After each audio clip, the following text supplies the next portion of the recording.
संवाद, हिंसा की सभ्यता बनाम करुणा का विज्ञान। स्थान, हिमालय की तलहटी में एक शांत आश्रम। पक्षियों की चहचहाहट और नदी की कलकल ध्वनि पृष्ठभूमि में। वेस्टन आश्चर्यचकित होकर, भार्गवदत्त जी, मैं यूरोप अमेरिका से आया हूं।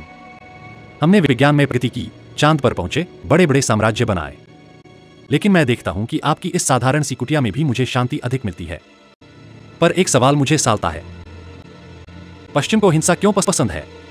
क्या हमने कुछ गलत किया है? भार्गवदत्त मुस्कुराते हुए, वेस्टन, यह सवाल महत्वपूर्ण है। हिंसा सिर्फ खून बहाना नहीं होती, यह एक दृष्टिकोण है। जब मनुष्य यह मानता है कि उसे दूसरों को अपने अधीन करना ही चाहिए।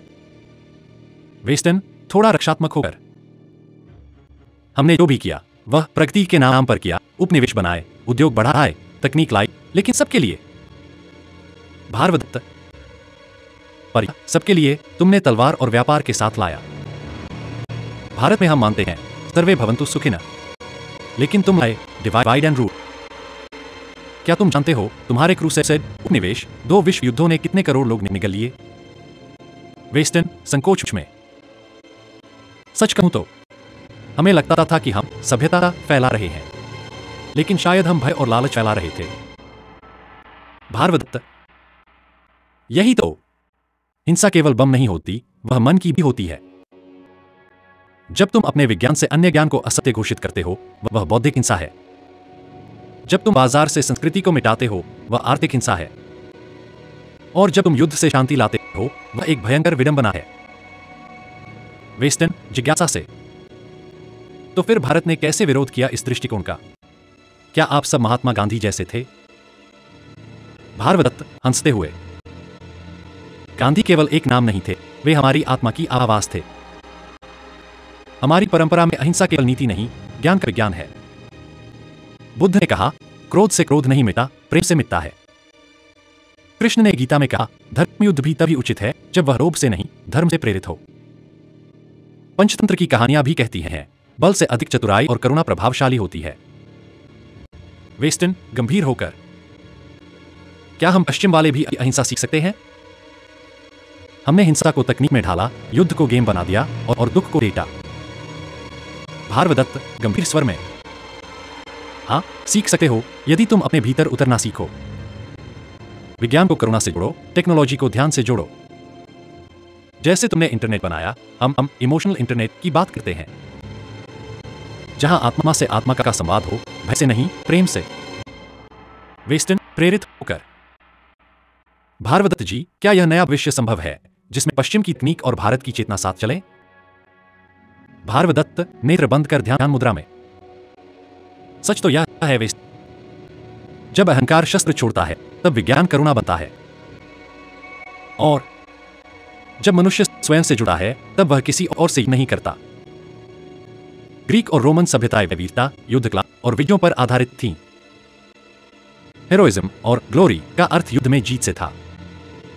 अलेक्जेंडर द ग्रेट, सीजर और नेपोलियन जैसे नायक हिंसा को मिशन और सभ्यता के प्रसार का माध्यम मानते थे। मध्यकालीन यूरोप में धर्म के नाम पर क्रूसेड, धार्मिक युद्ध हुए। ईश्वर के नाम पर विरोधियों पर हिंसा को न्याय संगत ठहराया गया। कोलोनियलिज्म, उपनिवेशवाद ने दुनिया के अधिकांश हिस्सों को पश्चिमी प्रभुत्व में लाने के लिए सैन्य, मानसिक और आर्थिक हिंसा का प्रयोग किया। सिगमंड फ्रायड के अनुसार मानव में 2 मूल प्रवृत्तियां होती हैं, एरोस जीवन और थानाटोस मृत्यु हिंसा। पश्चिम ने ऑफन थानाटोस को टेक्नोलॉजी, सैन्य शक्ति और भोगवाद में रूपांतरित किया। पश्चिमी मानसिकता में स्वतंत्र व्यक्ति और दूसरे पर नियंत्रण का भाव गहरा है। हिंसा को नायकत्व का प्रतीक बना दिया गया, जैसे हॉलीवुड की फिल्में रैम्बो, ग्लैडिएटर, बैटमैन आदि। अमेरिका और यूरोप में हथियार उद्योग सबसे बड़ा क्षेत्र है। युद्ध और संघर्ष इन्हें लगातार लाभ पहुंचाते हैं। द्वितीय विश्व युद्ध के बाद अमेरिका की अर्थव्यवस्था तेजी से बढ़ी क्योंकि उसने हथियार बेचे, पुनर्निर्माण में निवेश किया और वैश्विक मुद्रा, डॉलर का नियंत्रण पाया। पश्चिमी देशों ने मध्य पूर्व, अफ्रीका, एशिया में प्राकृतिक संसाधनों, तेल, सोना, हीरे के लिए हिंसा का सहारा लिया। Artificial intelligence, drone, cyber warfare, इनका इस्तेमाल भी हिंसा के नए रूप हैं। विज्ञान तर्क और विज्ञानवादी हिंसा साइंटिज्म के रूप में स्थापित किया गया, जिससे अन्य सांस्कृतिक ज्ञान प्रणालियां जैसे भारतीय आयुर्वेद, योग, वेद हाशिए पर चली गईं। महाभारत, रामायण, उपनिषदों में हिंसा को अंतिम उपाय माना गया है और धर्मयुद्ध की भी नैतिक सीमाएं हैं। ख बुद्ध और महावीर दोनों ने हिंसा से आत्मविनाश की चेतावनी दी। अहिंसा, करुणा और आत्मज्ञान को मानवता की सच्ची शक्ति बताया। ग गीता में श्री कृष्ण की दृष्टि। हिंसा केवल तब स्वीकार्य है जब वह धर्म की रक्षा के लिए हो, न कि लोभ, वर्चस्व या क्रोध के लिए। ऋग में यज्ञ, सृजनात्मक बलिदान को केंद्रीय सिद्धांत माना गया है। यज्ञ का भाव है सामंजस्य, त्याग और सृजन। हिंसा केवल तब जायज मानी गई है जब वह हरित कॉस्मिक ऑर्डर की रक्षा के लिए हो। पुरुष सूक्त कहता है, सृष्टि एक से उत्पन्न हुई है, न कि युद्ध से। यज्ञ में जंत देवाः, ऋग्वेद 10.90। यानी सृष्टि की जड़ त्याग है, न कि क्रूरता।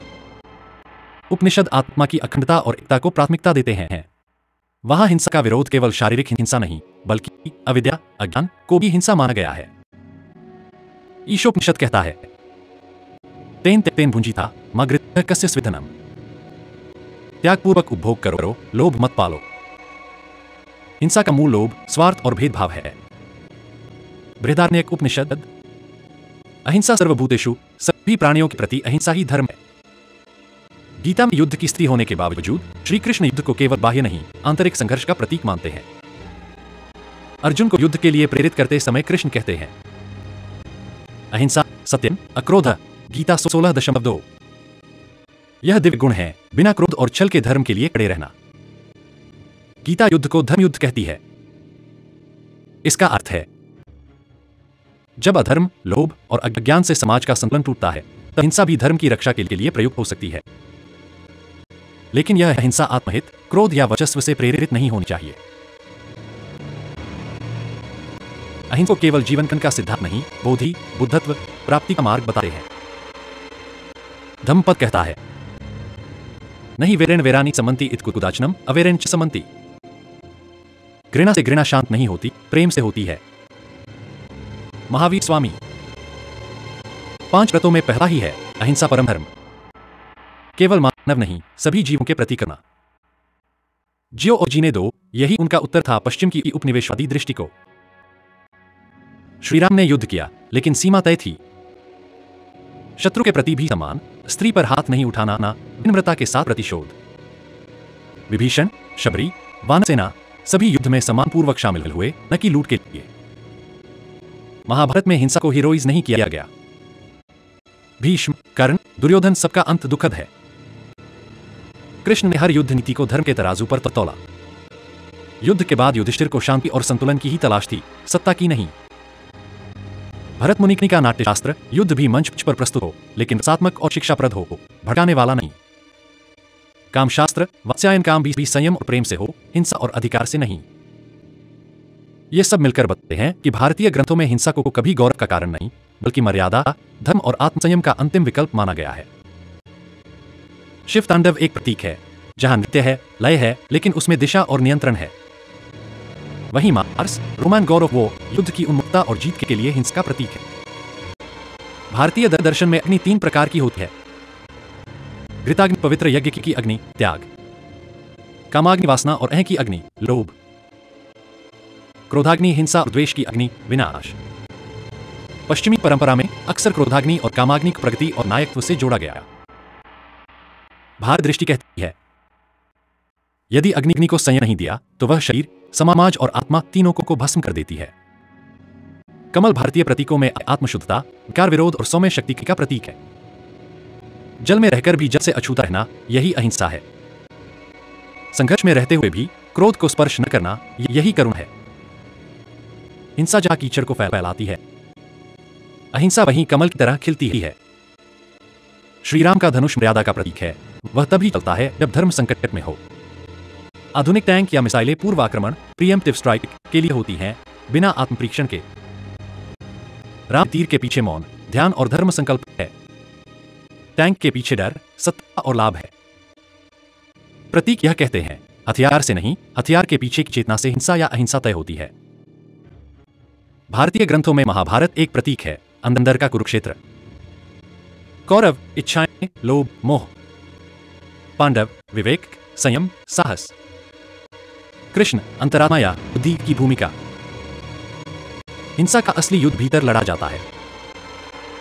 पश्चिम ने इस युद्ध को बाहरी दुनिया में रूपांतरित कर दिया। युद्ध बाहरी हो गया, अंतर्मन की बजाय। बुद्ध कमल पर ध्यानस्थ बैठे हैं, यह शांति की सत्ता है। पश्चिमी नायक सिंहासन पर तलवार लेकर बैठता है, यह भय की सत्ता है। शांत सिंहासन में शक्ति भीतर है, युद्ध सिंहासन में शक्ति बाहर दिखाई जाती है। भारत के योग और तंत्र में कहा गया है कि हर भावना एक तरंग है और हर तरंग ब्रह्मांड में एक जाल की तरह काम करती है। यानी क्रोध, द्वेष, भय ये सब हिंसा को जन्म देते हैं, और करुणा, प्रज्ञा, ध्यान ये सब एक शुद्ध चित जाल, कॉन्शियस ग्रिड बनाते हैं। पश्चिम ने हिंसा को संसाधन नियंत्रण का माध्यम बनाया, भारत ने अहिंसा को ऊर्जा नियंत्रण का माध्यम माना। इंसान में दो मूल प्रवृत्तियां हैं, एरोस जीवन, प्रेम, सृजन की प्रवृत्ति, थानाटोस मृत्यु, हिंसा, विध्वंस प्रवृत्ति।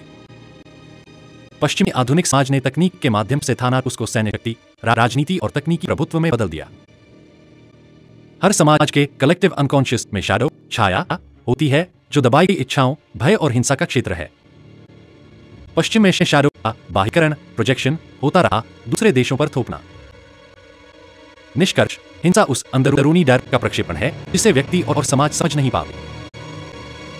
आधुनिक शोधों में पाया गया है कि अमेगडला, मस्तिष्क का एक भाग, डर और क्रोध में तेजी से सक्रिय होता है। यदि मनुष्य की चेतना केवल सर्वाइवल मोड में रहे तो वह हमेशा संघर्ष, प्रभुत्व और हिंसा की ओर झुकता है।